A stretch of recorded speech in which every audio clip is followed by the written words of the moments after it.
विद्यार्थी मित्रमैत्रिणींनो नमस्कार। तर शिष्यवृत्ती परीक्षा इयत्ता 5वी आणि 8वी साठी आवेदनपत्र भरणे सुरू झालेले असून यासाठी सराव परीक्षा सुद्धा आयोजित केल्या जात आहेत। अशीच एक सराव परीक्षा आताच आयोजित केली गेली आहे आणि त्या सराव परीक्षेमधील इयत्ता 8वीच्या तृतीय भाषा व बुद्धिमत्ता चाचणी या विषयाचा हा सराव पेपर मी आपल्यासाठी आजच्या या व्हिडिओमध्ये घेऊन आलोय। यामध्ये आपण इंग्रजी या विषयाचे 25 प्रश्न यामध्ये कसे सोडवायचे आणि त्यांची उत्तरे ही एक्सप्लेन करून मी तुम्हाला या व्हिडिओमध्ये सांगणार आहे। तत्पूर्वी हे चॅनल एज्युकेशनल मनोहर यावर आपण नवीन असाल तर हे चॅनल आपण सबस्क्राइब करायला विसरू नका। सोबतच शिष्यवृत्ती परीक्षेचे इतर आपल्याला जर सराव पेपर पाहायचे असतील उत्तरासहित तर त्यांच्या प्लेलिस्ट या व्हिडिओच्या डिस्क्रिप्शनमध्ये स्कॉलरशिप एक्झाम या नावाने देण्यात आलेली आहे, त्यावर जाऊन आपण बाकीचेही व्हिडिओज पाहून घेऊ शकता। चला तर आपण आता बघूया की तृतीय भाषा म्हणजे इंग्रजी या विषयामध्ये येणारे 25 प्रश्न आणि त्या प्रश्नांची आपण लिहू शकणारी उत्तरे। तर विभाग 1 पहा, इंग्रजी दिलेला आहे। यामध्ये क्वेश्चन 1 दिलेला आहे, if it is egg is equal to boil then what is idli. एगला बॉईल करत असतील तर इडलीला काय करतात? 4 ऑप्शन आहेत, स्टीअर, रोस्ट, हीट आणि स्टीम। तर आपल्याला सर्वांना माहिती आहे की इडलीला आपण करतो स्टीम आणि त्याच्यामुळे आपण या ठिकाणी गोल करणार आहोत ऑप्शन 4 ला। क्वेश्चन 2 पहा काय म्हणतोय, find out one alternative which is not in a grid.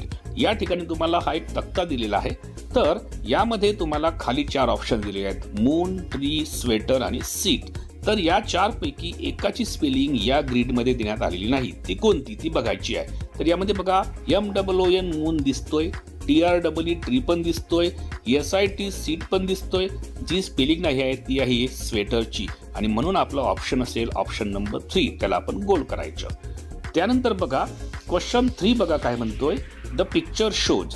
बाजूला या ठिकाणी एक चित्र दिसते, तुम्हाला ढग दिसत आहेत आणि त्याच्यामध्ये तुम्हाला पावसाचे थेंब दिसत आहेत। मग हा कोणता सीजन आहे? 4 ऑप्शन आहेत, एक आहे समर सीजन, नाही, ऑटम सीजन, नाही, तो आहे रेनी सीजन आणि म्हणून आपलं उत्तर असेल बाजूच्या पिक्चरवरून ऑप्शन नंबर 3 रेनी सीजन, त्याला गोल करायचं। त्यानंतर बघा क्वेश्चन 4 बघा काय म्हणतोय, read the following lines and find out hidden letter from the following option. Lines मध्ये एक हिडन लेटर आहे, तो तुम्हाला शोधायचा आहे। जसं बघा त्यांनी म्हटलंय, I am there once in a minute, म्हणजे मी मिनिटच्या स्पेलिंग मध्ये एकदा येतो, ट्वाइस इन अ मोमेंट, मोमेंटच्या स्पेलिंग मध्ये मी 2दा येतो, but never in a 1000 years, पण मी 1000 आणि इयर्सच्या स्पेलिंग मध्ये येत नाही। हु एम आय, मी कोण आहे? बघा मिनिट मध्ये एम पण आलेला आहे, एन पण आलेला आहे, टी पण आलेला आहे आणि यू पण आलेला आहे, पण तो 2दा कुठे आलेला आहे? मोमेंट मध्ये आलेला आहे। मग मोमेंट मध्ये 2दा आलेला वर्ड कोणता आहे? अल्फाबेट, तो आहे एम, म्हणून आपलं ऑप्शन असेल ऑप्शन नंबर 1 एम, त्याला गोल करूया। त्यानंतर क्वेश्चन 5 बघा, choose the correct option for the underline words.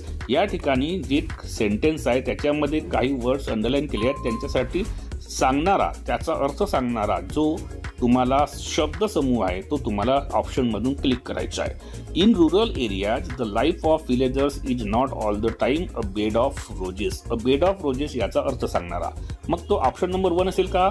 All the time tension and frustration, नाही। Spread rose everywhere on the bed, नाही, ती एक म्हणी आहे।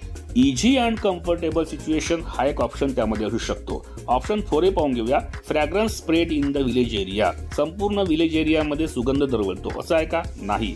मग ऑप्शन नंबर 3 हे त्याचं करेक्ट ऑप्शन आहे, म्हणून आपण ऑप्शन नंबर 3 ला सर्कल करूया। त्यानंतर क्वेश्चन 6 पहा, choose the correct alternative from the following to complete puzzles. पझलमध्ये एकच अल्फाबेट वापरायचा आहे, तो सर्व ठिकाणी आल्यानंतर त्या ठिकाणी योग्यरित्या बसला पाहिजे। मग पहिले आपण पाहूया सी, OCHER काहीच होत नाही, ODHER काहीच होत नाही, OTHER अदर होतोय, मग हा THAT लावला तर दॅट होतोय, त्यानंतर TAPE टेप होतोय आणि RATE रेट होतोय आणि म्हणून आपलं करेक्ट ऑप्शन असायला पाहिजे ऑप्शन नंबर 3 टी। त्यानंतर बघा क्वेश्चन 7 काय म्हणतोय, which pair is not the pair of opposite words. कोणती जोडी विरुद्ध शब्दांची जोडी नाही? पहिला आहे टेम वाईल्ड, म्हणजे पाळीव आणि रानटी। तिसरा पहा ब्युटिफुल आणि अगली, हे सुद्धा बरोबर आहे। अपियर डिसअपियर ही सुद्धा बरोबर आहे, पण ऑप्शन नंबर 2 मध्ये पहा फॉल्स रॉंग। फॉल्स म्हणजे चूक आणि रॉंग म्हणजे चूक, म्हणजेच ती सिमिलर वर्ड्सची जोडी आहे. म्हणून या ठिकाणी जी जोडी अपोजिट वर्ड्सची जोडी नाही आहे ती जोडी आहे फॉल्स, रॉंग. म्हणून आपण सर्कल करूया ऑप्शन नंबर 2 ला. क्वेश्चन 8 पहा. Choose the correct alternative for the underline word from the sentence below. दिलेल्या सेंटेन्समध्ये जो अंडरलाईन वर्ड आहे त्याचा अर्थ काय होतो ते ऑप्शनमधून सांगायचं आहे. The apparatus that Ajinkya use to connect was very important. Apparatus या शब्दाचा समानार्थी शब्द. मग ॲपर्टस म्हणजे आयडिया होते का? नाही. ॲपर्टस म्हणजे झिपर होते का? नाही. ॲपर्टस म्हणजे इन्स्ट्रुमेंट होते का? हो. आणि ॲपर्टस म्हणजे ॲप्लिकेशन होते का? नाही. आणि म्हणून ॲपर्टस म्हणजे होते इन्स्ट्रुमेंट. म्हणून आपलं करेक्ट ऑप्शन आहे ऑप्शन नंबर 3. त्याला आपण सर्कल करूया. त्यानंतर बघा क्वेश्चन 9 काय म्हणतो इकडे.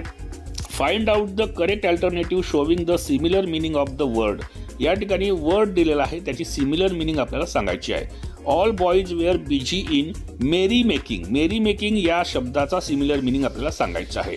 After winning the match. Match जिंकल्यानंतर सगळे मेरी मेकिंग करायला लागले. म्हणजे काय करायला लागले? क्रिटिसाइज करायला लागले का? नाही. ॲनालाइज करायला लागले का? नाही. डिस्कस करायला लागले का? नाही. तर एक ऑप्शन आहे ऑप्शन नंबर 3 सेलिब्रेटिंग. म्हणून मेरी मेकिंगचा जो करेक्ट ऑप्शन आहे तो आहे ऑप्शन नंबर 3 सेलिब्रेटिंग. क्वेश्चन 10 पहा. Choose the correct option for the following.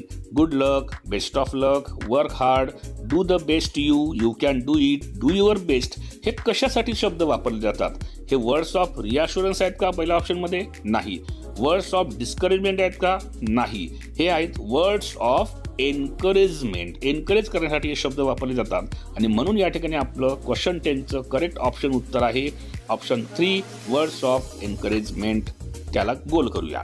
त्यानंतर क्वेश्चन 11 बघा. Find the root word of dishonest from the given alternative. Dishonest या शब्दाचा मूळ शब्द तुम्हाला सांगायचा आहे. मूळ शब्द म्हणजे काय?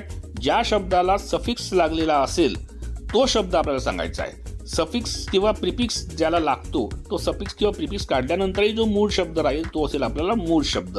या ठिकाणी डिसऑनेस्ट मध्ये पहा DIS डिस हा प्रिफिक्स लागलेला आहे पण मूळ शब्द कोणता आहे? ऑनेस्ट आहे. आणि म्हणून आपलं करेक्ट ऑप्शन असेल या ठिकाणी ऑप्शन नंबर 4 ऑनेस्ट. क्वेश्चन 12 काय म्हणतोय. A story of a person written by someone else. एखाद्या व्यक्तीची दुसऱ्यांनी लिहिलेली स्टोरी. तिला काय म्हणतात? तिला थिसिस म्हणतात का? नाही. तिला बायोग्राफी म्हणता येईल का? हो, होऊ शकते. जॉग्राफी म्हणता येईल का? नाही. ऑटोबायोग्राफी म्हणता येईल का? तर ऑटोबायोग्राफी म्हणजे कोणती? जी स्वतः लिहिली जाते तिला म्हणतात ऑटोबायोग्राफी. म्हणून या ठिकाणी करेक्ट ऑप्शन असेल ऑप्शन नंबर 2 बायोग्राफी. ठीक आहे. त्यानंतर क्वेश्चन 13 पहा. याच्यामध्ये काय म्हणतोय. Choose the correct prefix to complete the above web diagram. Web डायग्राममध्ये प्रत्येक शब्दाला एक प्रिफिक्स लावल्यानंतर तो वेब डायग्राम कम्प्लीट करायचा आहे. जसं मल्टीपॉड, मल्टी कलर, मल्टीसायकल, मल्टी अँगल म्हणू का आपण? नाही. बायोपॉड, बायोकलर, बायोसायकल, बायो अँगल म्हणू का? नाही.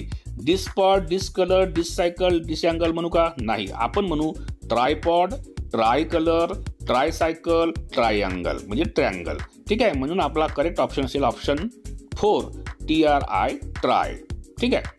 त्यानंतर बघा क्वेश्चन नंबर 14 काय म्हणतोय. The board conveys a message. या ठिकाणी एक बोर्ड दिलेला आहे. XYZ कंपनी आहे आणि त्याच्या खाली मॅसेज लिहिलेला आहे नो व्हॅकन्सी. मग नो व्हॅकन्सी या शब्दाचा अर्थ काय आहे ते खाली 4 ऑप्शन मधून तुम्हाला सांगायचं आहे. Be a part of our company. आमच्या कंपनीचा तुम्ही एक भाग बना. नाही होऊ शकत कारण नो व्हॅकन्सी म्हटलेलं आहे. We are in need of capable candidate. आम्हाला सक्षम अशा उमेदवारांची गरज आहे. नाही. Don't ask for job. जॉबसाठी विचारू नका. हे एक होऊ शकते. चौथाही पाहून घेऊया. You will be provided with job. तुम्हाला जॉब प्रोव्हाइड केला जाईल. नाही. म्हणजे या ठिकाणी आपलं करेक्ट ऑप्शन असेल no vacancy means don't ask for job. Option number 3 ला सर्कल करूया. क्वेश्चन 15 पहा. Choose the correct pair of words to get meaningful sentence. दिलेल्या वाक्यामध्ये 2 रिकाम्या जागा आहेत. त्या तुम्हाला खाली दिलेल्या ऑप्शन मधून 2 शब्दांनी भरायची आहेत. पहिली जोडी काय आहे? द रिकामी जागा of the college is the man of. मग literature of the college is the man of library असं म्हणू का? नाही. The study of the college is the man of student असं म्हणू का? The reputation of the college is the man of record म्हणू का? नाही. ऑप्शन येईल आपलं the principal of the college is the man of principle. 2 principle. पहिला principal म्हणजेच तो मुख्याध्यापक आणि प्रिन्सिपल म्हणजे तत्व. ठीक आहे. म्हणून या ठिकाणी 15च्या ऑप्शन जी येईल ती येईल करेक्ट ऑप्शन ऑप्शन नंबर 4. 16वा question. Choose from the alternative the word which doesn't explain the action word to see. असा शब्द शोधून काढा की जो टू सी म्हणजे पाहणे याचा मीनिंग सांगत नाही, म्हणजे पाहणे असा त्याचा अर्थ होत नाही. मग टू पीप म्हणजे वाकून पाहणे, टू वॉच म्हणजे लक्ष ठेवून पाहणे, टू ऑब्झर्व म्हणजे निरीक्षण करून पाहणे होईल. पण एक शब्द असा आहे टू लुक आफ्टर, याचा अर्थ पाहणे होत नाही, याचा अर्थ होतो काळजी घेणे. आणि म्हणून टू सी या शब्दाचा एक्सप्लेन वर्ड जो नाही आहे तो आहे option number 2, to look after. त्याला सर्कल करूया. क्वेश्चन 17 पहा. Choose the correct alternative from given sentences. दिलेल्या वाक्यामधून करेक्ट अल्टरनेटिव्ह सांगायचे आहे तुम्हाला. Rahul studies at snail space. Snail space, स्नेल्सच्या वेगाने तो अभ्यास करतो. मग स्नेल स्पेसचा अर्थ काय होतो? व्हेरी स्मूथ नाही, व्हेरी फास्ट नाही, त्याचा अर्थ होतो स्नेल्स म्हणजे गोगलगाय, ती किती हळूहळू चालते म्हणजे तिचा स्पीड एकदम कमी असते, आणि म्हणून आपण लिहू व्हेरी स्लोली. ऑप्शन नंबर 3 ला सर्कल करूया. ठीक आहे. त्यानंतर क्वेश्चन 18 पहा. Which word does not need prefix to make an opposite word. असा कोणता या 4 ऑप्शन मधून एक शब्द आहे की ज्याला प्रिफिक्स जोडण्याची गरज नाही त्याचा अपोजिट करण्यासाठी? ॲग्री. ॲग्रीला त्याचा अपोजिट वर्ड आपण करतो डिसॲग्री, म्हणजे त्याला DIS डिस आपण प्रिफिक्स लावू शकतो. परफेक्टला आपण इम्परफेक्ट लिहू शकतो, म्हणजेच त्यालाही आपण प्रिफिक्स लावू शकतो. अपिअरला आपण लावतो डिसअपिअर, म्हणजे DIS लावला म्हणजे त्यालाही प्रिफिक्स लावून त्याला अपोजिट वर्ड तयार करू शकतो. पण असा एक शब्द आहे कम, ज्याचा अपोजिट वर्ड आपण अनकम, डिसकम असे लावू शकत नाही, त्याचा अपोजिट वर्ड होतो गो. आणि म्हणून अपोजिट वर्ड जो प्रिफिक्स लावून बनत नाही तो वर्ड आहे कम, COME. Option number 2. क्वेश्चन 19 पाहूया काय म्हणतोय. Find out the odd word from the set of words given below. 4 शब्द दिलेले आहेत. 4 शब्दांमधून आपल्याला जो वेगळा शब्द आहे या तिघांपेक्षा तो शब्द काढायचा आहे. Sweeter, flower, greener, longer. Sweeter म्हणजे गोडवा, गोड. ग्रीनर म्हणजे हिरवा, लॉंगर म्हणजे लांब. हे तीनही ॲडजेक्टिव्ज आहेत. पण एक शब्द असा आहे फ्लावर, हा ॲडजेक्टिव्ह नाही, तो आहे नाऊन, म्हणून तो आहे ऑड वर्ड. आणि म्हणून क्वेश्चन 19चं आपलं उत्तर येईल ऑप्शन 2 फ्लावर. क्वेश्चन 20 पहा. Complete the following dialogue by choosing correct alternative. Mister Shah म्हणतात मे आय सिट हिअर. त्यावर अशोक काय म्हणतो? Of course, this is your reserved seat. Seat असते ती. मग सीट असते तर तिची स्पेलिंग 2 आहे, तर SIT सीट आणि SEAT सीट. प्लेस आणि सॅट हे 2 तर ऑप्शन आपल्याला पकडायचेच नाही. पॅलेस आणि सॅट हे पकडायचेच नाही. मग सीट आणि सीटमध्ये काय फरक आहे? SIT सीट म्हणजे बसणे आणि SEAT सीट म्हणजे बसण्याची जागा. आपल्याला या ठिकाणी नाऊन वापरायचं आहे. SIT हा वर्ब असल्यामुळे आपला करेक्ट ऑप्शन असेल SEAT सीट म्हणजे बसायची जागा. म्हणून ऑप्शन 2 ला सर्कल करायचं. त्यानंतर बघा क्वेश्चन 21 काय म्हणतोय. Choose the meaning related to the underline phrase from the given alternative. या ठिकाणी अंडरलाईन जो वर्ड आहे त्याचा मीनिंग या ऑप्शनमध्ये आहे. बादशाह कन्व्हिन्स्ड बिरबल्स आन्सर.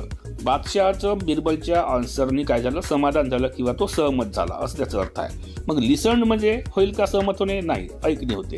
पनिश्ड म्हणजे त्याला शिक्षा देणे होते. रिजेक्टेड म्हणजे त्याने नकार देणे होते. मग त्यासाठी कन्व्हिन्स्ड होणे म्हणजे त्या काय होणे? ॲग्री होणे. आणि म्हणून या ठिकाणी क्वेश्चन 21चा उत्तर असेल ऑप्शन 3 ॲग्रीड. क्वेश्चन 22 पहा. Place where horses are kept. ज्या ठिकाणी घोड्यांना ठेवलं जाते त्यांच्या राहण्याच्या ठिकाणाला काय म्हणतात? त्याला केनेल म्हणतात का? नाही, केनेल म्हणजे डॉगसाठी. दुसरा आहे स्टेबल. स्टेबल म्हणजे होते घोड्यांचं राहण्याचं ठिकाण. तिसरा आहे होम. होम म्हणजे घर, ते आहे माणसांचं राहण्याचं ठिकाण. आणि STY स्टाय ते असते पिग म्हणजे डुकरांचं राहण्याचं ठिकाण. म्हणून क्वेश्चन 22चं करेक्ट ऑप्शन असेल STABLE stable. Option number 2. Question 23 पहा. After taking the final exam Anu felt as though huge burden had been lifted. Huge म्हणजे खूप मोठा असा त्याचा अर्थ होतो. मग त्याच्यासाठी 4 ऑप्शन दिले आहेत. त्यांचा योग्य ऑप्शन कोणता असेल? लाईट म्हणजे हलका, हाउंटेड म्हणजे भुताळलेला, सिंगल म्हणजे एकटा असं त्याचा अर्थ होईल का? नाही, ह्यूजचा अर्थ होतो ऑप्शन नंबर 2 व्हेरी लार्ज. म्हणून आपण त्याला काय करूया? सर्कल करूया. क्वेश्चन 24 पहा. What is it that begins with an. असं काय आहे ज्याची सुरुवात, असा कोणता वर्ड आहे ज्याची सुरुवात एननी होते अँड एंड्स विथ ई आणि जो ईने समाप्त होतो and is in the hospital all the time आणि ती संपूर्ण वेळेवर काय असते? हॉस्पिटलमध्येच असते. तर ती नर्सी आहे का पहिल्या ऑप्शन मधली? नाही. ती न्यूअर्स आहे का? नाही. ती नॉर्थ आहे का ऑप्शन 4 मधली? नाही. तर ती आहे NURCE नर्स किंवा त्याची स्पेलिंग NURSE अशी सुद्धा लिहिली जाऊ शकते. म्हणून क्वेश्चन 24चा जो ऑप्शन आहे करेक्ट ऑप्शन तो आहे ऑप्शन नंबर 3 NURSE नर्स. आणि शेवटचा क्वेश्चन आहे याच्यामधला read the information or clues carefully and choose the specific word that is described in the clue. Clue मध्ये दिलेला शब्द सांगायचा आहे. Clever, intelligent and handsome person. Clever, intelligent आणि हँडसम पर्सन कोण असतं? त्याला काय म्हणतो आपण? त्याला इम्पार्ट म्हणतो का आपण? नाही. त्याला हार्ट म्हणतो का आपण? नाही. त्याला चार्ट म्हणतो का ऑप्शन नंबर 4 मधला? नाही. त्याला म्हणतो आपण स्मार्ट. आणि म्हणून क्वेश्चन 25चं उत्तर आहे ऑप्शन 3 स्मार्ट. त्याला आपण सर्कल करायचं. तर लक्षात आलं सगळ्यांना? अशाच पद्धतीचे तुम्हाला व्हिडिओज बघायचे असतील तर त्यांची प्लेलिस्ट या व्हिडिओच्या डिस्क्रिप्शनमध्ये स्कॉलरशिप या नावाने देण्यात आलेली आहे. त्यावर जाऊन आपण बाकीचेही इंग्लिशचे किंवा इतर विषयाचे स्कॉलरशिपचे एक्झामचे पेपर विथ आन्सर्स आपण पाहू शकता. आशा करतो हा व्हिडिओ आपल्याला आवडला असेल. त्यामुळे या व्हिडिओला एक लाईक आणि जास्तीत जास्त शेअर करायला आपण विसरू नका. आणि इंग्लिशचे ग्रामर आणि 5वी ते 10वीचं इंग्रजी हे जर आपल्याला यांचे व्हिडिओज बघायचे असतील लेसन्स, पोएम यांचे वगैरे तर त्याच्यासाठी ही प्लेलिस्ट या व्हिडिओच्या डिस्क्रिप्शनमध्ये देण्यात आलेली आहे. ती आपण पाहून घेऊ शकता. चला तर असाच एक पेपर आणि त्याची उत्तरं घेऊन पुन्हा एकदा मी आपल्या समोर येणार आहे. तोपर्यंत सर्व विद्यार्थी मित्रमैत्रिणींना माझा नमस्कार.